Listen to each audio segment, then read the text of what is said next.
হায় হায়, জঙ্গল যদি আল্লাহ রসুলকে মাইনা ধন্য হইতে পারে, তো যুবক তুমি আল্লাহ রসুলকে মাইনা ধন্য হবে না তো হবে না কেন? আল্লাহ রসুল বাহির হয়েছে বাথরুমের জন্য, পর্দা করার কিছু ছিল না। বলছে জাবের, ওই জঙ্গলগুলা ছোট ছোট দূরে দেখা যায়, ওদেরকে বলো না যায় যে আল্লাহ রসুলের জন্য পর্দা করতে। জাবের চিৎকার দিছে, ও ছোট ছোট জঙ্গল, আল্লাহ রসুলের জন্য পর্দা করো, কার আগে কে আসবে? মানুষের চেয়ে দ্রুত গতিতে উঠা ছুটা এসব গোল হয়ে দাঁড়ায় পর্দা করছে।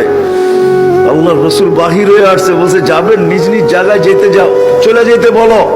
জাবের রাদিয়াল্লাহু তাআলা চিৎকার দিতেছে আর দৌড়াইতেছে।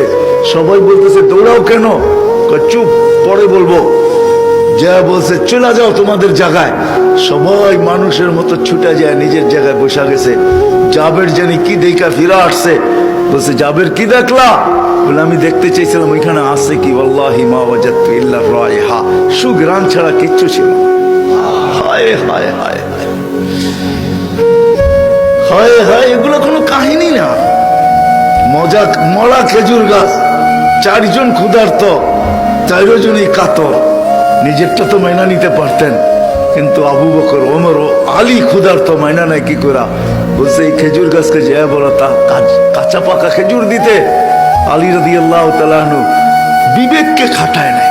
আজকে তো আমরা বিবেক খাটাই, বুদ্ধি খাটাই, নলেজ খাটাই।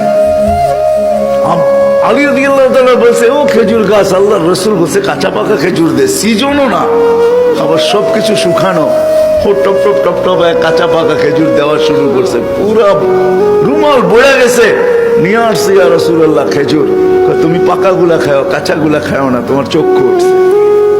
হায় হায়, যার কথা খেজুর গাছ মানে। আসেন, পায়ে হাত রাখে, আল্লাহকে রাজি করে যেতে হবে।